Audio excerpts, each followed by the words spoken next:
Hello student, welcome to our channel study Mantra. इस video में और आगे आने वाले कुछ एक वीडियो में हम लोग दो चर वाला रैखिक समीकरण पढ़ेंगे और समझेंगे इसको। और बोर्ड की परीक्षा में, यूपी बोर्ड की परीक्षा में ये चैप्टर 9 नंबर का आएगा। बीजगणित टोटल 18 नंबर की आएगी, जिसमें से दो चर वाला रैखिक समीकरण है और द्विघात समीकरण है। तो हम आज स्टार्ट कर रहे हैं दो चर वाला रैखिक समीकरण। इससे पहले हम कुछ चीज़ें समझना पड़ेगा कि बेस क्या होता है। जैसे चर क्या चीज़ होती है। चर का मतलब होता है कि अल्फ़ाबेटिकल जो होते हैं उसको स्मॉल लेटर में जब लिखा जाता है तो वही चर कहलाता है। जैसे ABCD से लेकर XYZ तक कुछ भी चर में आता है। अब रैखिक समीकरण क्या चीज़ होती है। रैखिक समीकरण ऐसी समीकरण होती है जिसमें चर पर अधिकतम घात एक हो तो उसे रैखिक समीकरण कहते हैं। मैंने यहाँ एक दो एग्जाम्पल दिए हैं। जैसे x+4 बराबर 0, तो x पे एक घात है इसलिए ये रैखिक समीकरण है। और दूसरे एग्जाम्पल में y+3 बराबर 0, तो y पे कितनी घात है, एक। तो ये दोनों रैखिक समीकरण के एग्जाम्पल हो गए। अब दो चर वाला रैखिक समीकरण क्या है कि दो चर वाले रैखिक समीकरण में दो चर होंगे। जैसे यहाँ एक एग्जांपल दिया है x+y बराबर 0, तो एक चर तो x हो गया और दूसरा चर y हो गया, और दोनों पे जो मैक्सिमम घात है वो एक है, यानी अधिकतम घात एक है, इसलिए रैखिक समीकरण भी हो गया। तो इसे ही कहते हैं हम दो चर वाला रैखिक समीकरण। अब देखिए एक एग्जांपल और है, 3x+4y = 8, यानी ये भी दो चर वाला एक रैखिक समीकरण। तो रैखिक समीकरण क्या होता है और दो चर वाला रैखिक समीकरण, तो मैं समझता हूँ कि आपको समझ में आ जाएगा। अब हम देखते हैं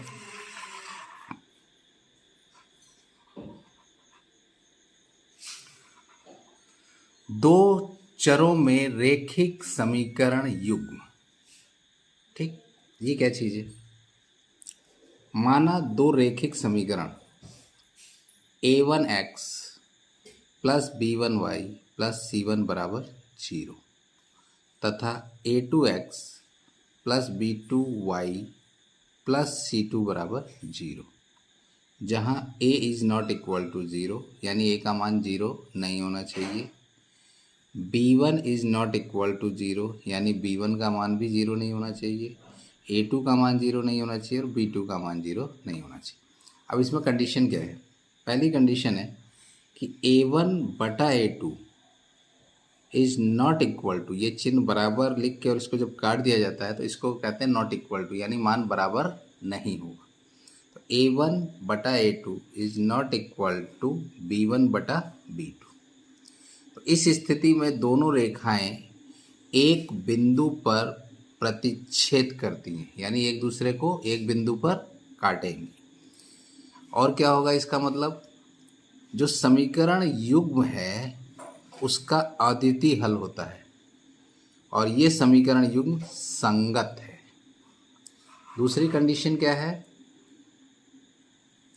a1/a2 बराबर b1/b2 बराबर c1/c2। इस स्थिति में दोनों रेखाएं समपाती हो सकती हैं। समीकरणों के अपरिमित रूप से अनेक हल होते हैं। समीकरण युग्म संगत है। तीसरी कंडीशन क्या है कि a1/a2 equal to b1/b2 is not equal to c1/c2। इसमें रेखाएं समांतर हो सकती हैं। समीकरण का कोई हल नहीं होता है, यानी इसमें समीकरण का हल नहीं निकलता है और ये समीकरण युग्म असंगत होता है। अब इस पे बोर्ड की परीक्षा में सवाल आते हैं। ये कैसे सवाल आते हैं मैं आपको बताता हूँ। ये देखिए, ये सवाल है, अनुपातों A1 बटा A2, B1 बटा B2 और C1 बटा C2 की तुलना कर ज्ञात कीजिए कि निम्न समीकरण युग्म द्वारा निरूपित रेखाएं एक बिंदु पर प्रतिच्छेदित करती हैं, समांतर है अथवा समपाती है, तथा यह भी बताइए कि समीकरण युग्म संगत है या असंगत। क्वेश्चन ये दिया हुआ है आपको 3x + 2y बराबर 5 और यहाँ दिया हुआ 2x - 3y बराबर 7। तो हम सबसे पहले देखिए यहाँ पे जो हमने फॉर्मूला देखा था उसमें a1x + b1y + c1 बराबर 0 और a2x + b2y + c2 बराबर 0 है। तो हमको इसमें पहले इक्वल टू 0 लाना पड़ेगा पक्षांतर करके। पक्षांतर का मतलब क्या होता है कि ये 5 और 7 बराबर के इस साइड लाने पड़ेंगे। तो पहले इसको लाते हैं और फिर इन दोनों से हम जो अभी मैंने बताया a1x b1y + c1 बराबर 0 और a2x + b2y + c2 बराबर 0 से कंपेयर करके हम मान निकालेंगे। तो कैसे होगा देखिए, सबसे पहले 3x + 2y बराबर 5, इसको पक्षांतर करके इधर लाएंगे तो 3x + 2y, इसको इधर लाएंगे या प्लस चिन्ह इधर आएगा तो ये हो गया माइनस बराबर 0। इसको हम मान लेते हैं इक्वेशन नंबर फर्स्ट।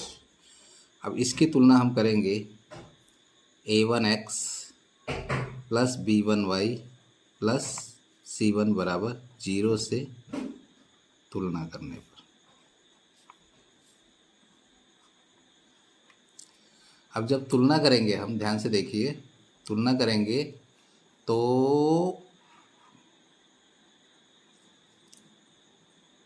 a1x की तुलना हम 3x से करेंगे, यानी x की तुलना x से करेंगे, y की तुलना y से करेंगे और जो शेष बचा c1 है उसकी तुलना अचर से करेंगे।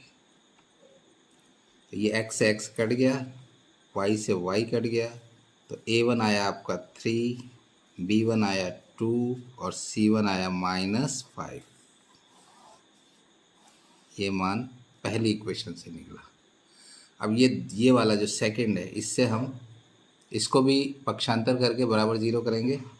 तो मैं यहाँ ले रहा हूँ 2x - 3y बराबर 7। अब 7 को इधर पक्षांतर करके लाएंगे तो 2x - 3y - 7 बराबर 0। ये हो गया समीकरण नंबर सेकंड। अब इसमें हम a2x + b2y + c2 बराबर 0 से तुलना करेंगे।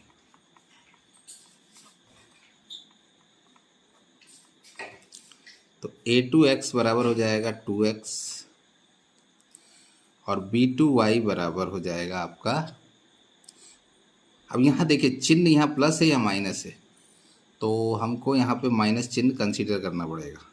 अगर दोनों प्लस रहता है तो आप चिन्ह नहीं लिखेंगे, लेकिन अगर माइनस है तो उस चिन्ह को आपको छोड़ना नहीं, उसको हर हालत में आपको लेना है, ये बात ध्यान रखिएगा। और c2 इक्वल टू हो जाएगा -7। x से x कट गया, y से y कटा, a2 बराबर हो गया 2, b2 बराबर हो गया -3 और c2 बराबर हो गया -7। ये देखिए, तो हमको a1 का मान पता चल गया, b1 का मान पता चल गया, c1 का मान पता चल गया और यहाँ पे a2 का मान पता चल गया, b2 का मान पता चल गया, c2 का मान पता चल गया। अब हम a1 बटा a2 का मान निकालेंगे पहले।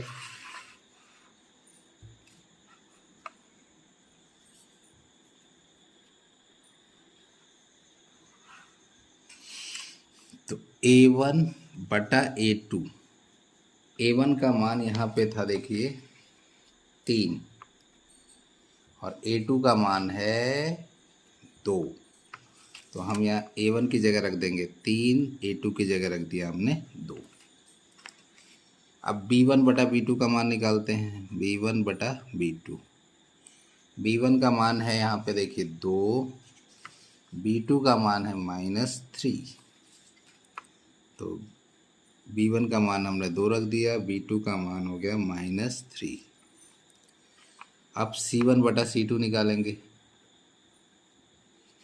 C1 का मान है -5 और C2 का मान है -7, यहाँ -5 और -7 रख दिया। अब एक चीज़ देखिए, A1 बटा A2 का मान B1 बटा B2 के बराबर नहीं हो रहा है, यानी इसमें कंडीशन लागू हो रही है A1 बटा A2 is not equal to B1 बटा B2। तो अब अगर इसमें आप फॉर्मूले में देखेंगे तो जो फर्स्ट कंडीशन है वो लागू हो रही है। इसका मतलब इसमें जो स्थिति है कि रेखाएं एक बिंदु पर प्रतिच्छेदित करेंगी, ये स्थिति इसमें लागू होगी, यानी रेखाएं एक बिंदु पर प्रतिच्छेद करेंगी। और क्या होगा, समीकरण, ये पहला वाला कंडीशन जो इसमें है, इसी के आगे देखते हैं। समीकरण युग्म का अद्वितीय हल होगा और समीकरण युग्म संगत है। इसका मतलब समीकरण युग्म का अद्वितीय हल होता है और समीकरण युग्म संगत है, यानी इससे हमें ये चीज़ पता चली। तो यही इसका आंसर हो जाएगा। और इसके बाद एक सवाल और देखते हैं ताकि आपको और थोड़ा अच्छे से आ जाए समझ में। एक सवाल और लगाते हैं। तो ये सेकंड सवाल है, 3/2 x प्लस 5/3 y बराबर 7 और ये हो जाएगा 9x माइनस 10y बराबर 14। अब देखिए, इसमें हम दोनों को पक्षांतर करके 0 के बराबर लाएंगे। तो पहले वाले में इसका पक्षांतर पहले करते हैं, तो 3/2 x प्लस 5/3 y बराबर 7, तो 3/2 x प्लस 5/3 y माइनस 7 बराबर 0। Equation number first. अब A1x B1y प्लस C1 बराबर 0 से तुलना करने पर, अब देखिए इसे डायरेक्ट भी आप समझ सकते हैं। यहाँ देखिए, ये तुलना करें तो ये x से x कट जाएगा, तो A1 का मान हो गया 3/2, तो A1 हो जाएगा 3/2। y से y कटेगा तो B1 का मान हो जाएगा 5/3 और C1 का मान, चूंकि अब माइनस चिन्ह दिया हुआ है तो हमको माइनस चिन्ह को कंसीडर करना पड़ेगा, यानी लेना पड़ेगा। तो C1 बराबर हो जाएगा -7। तो ये A1 B1 C1 का मान निकल गया। अब दूसरी जो इक्वेशन है ये वाली, इसको लेते हैं। तो 9x माइनस 10y बराबर 14। तो पक्षांतर करके 14 को इधर ले रहे हैं, यानी बराबर 0 करेंगे। 9x माइनस 10y माइनस 14 बराबर 0, समीकरण नंबर सेकेंड। अब इसकी हम तुलना करेंगे A2x plus B2y plus C2 बराबर 0 से तुलना करने पर। तो A2 कितना हो जाएगा 9, A2 हो गया 9। B2, अब यहाँ माइनस चिन्ह है तो हमको इसको कंसीडर करना पड़ेगा, तो B2 का मान हो जाएगा -10 और C2 हो जाएगा -14। ये हमको मान निकल गए। अब देखिए A1 बटा A2 का मान निकालते, A1 बटा A2। तो A1 का मान यहाँ पे है 3/2, ये हमने 3/2 रखा, बटा A2 का मान है 9, तो हमने ये 9 रखा। अब यहाँ अपनी तरफ से हम बटा 1 कर देंगे और ये हो जाएगा 3/2 गुणे, अब देखिए ये भिन्न ऊपर जाएगी और गुणे में आके ये भिन्न पलट जाएगी, यानी 1/9। तो 3 एकम 3, 3 तिहाई 9, एक ही संख्या से काटा जाता है, तो ये हो गया 1/6। अब इसी प्रकार b1/b2 निकालते हैं हम। b1/b2, b1 का मान है आपका, ये देखिए b1 है 5/3 और b2 है -10, तो b1 का मान रख रहे हैं 5/3 और यहाँ हमने रख दिया b2 का मान -10/1 हम अपनी तरफ से ले रहे हैं, तो ये हो जाएगा 5/3 गुणे 1/-10, तो 5 एकम 5 और ये 5 दूनी 10, तो ये हो गया -1/6। अब देखिए यहाँ a1/a2 और यहाँ b1/b2 मान तो दोनों के सेम आ रहे हैं, लेकिन चिन्ह प्लस माइनस आ रहा है, इसलिए ये मान इक्वल नहीं है, तो इसमें भी फर्स्ट कंडीशन ही लागू होगी। तो यहाँ हम लिखेंगे c1/c2 अब निकालने की ज़रूरत नहीं है, क्योंकि फर्स्ट मान से ही हमें क्लियर हो गया फॉर्मूले के अनुसार। क्योंकि देखिए ये 3 कंडीशन होती है, a1/a2 is not equal to b1/b2, a1/a2 equal to b1/b2 equal to c1/c2, और थर्ड कंडीशन है कि a1/a2 equal to b1/b2 is not equal to c1/c2। तो फर्स्ट कंडीशन इसमें लागू हो रही है, क्योंकि तो हम कैसे लिखेंगे, चूँकि 1/6 इज नॉट इक्वल टू -1/6, तो a1/a2 is not equal to b1/b2। तो इसके ऊपर क्या कंडीशन लागू होती है, रेखाएं एक बिंदु पर प्रतिच्छेद करती है। इसका मतलब ये हो गया रेखाएं एक बिंदु पर प्रतिच्छेद करती।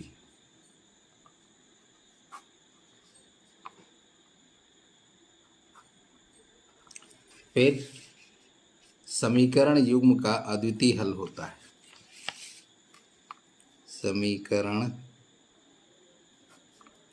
युग्म का अद्वितीय हल होता है। तीसरी कंडीशन, समीकरण युग्म संगत है। समीकरण युग्म संगत। तो इस वीडियो में हमने 2 चर वाले रैखिक समीकरण को समझा, 2 चरों में रैखिक समीकरण युग्म के फॉर्मूले को देखा, उससे संबंधित चीज़ों का अध्ययन किया और इस पर 2 सवाल लगाए हमने। और चूँकि वीडियो अब थोड़ा लंबा हो रहा है, तो मैं इसको यही बंद करता हूँ और आशा करता हूँ कि आपको ये समझ में आया होगा। तो आप सभी इस वीडियो को लाइक करें, शेयर करें और अपने दोस्तों को भी इस वीडियो के बारे में बताएं, ताकि बोर्ड की परीक्षा में वो लोग भी अच्छा नंबर ला सकें इस वीडियो को देख के। और अगले वीडियो में हम इस 2 चर रैखिक समीकरण युग्म से रिलेटेड 1-2 सवाल और लगाएंगे। तो मैं आशा करता हूँ कि ये वीडियो आपको पसंद आया होगा। इस वीडियो को देखने के लिए धन्यवाद। Thank you.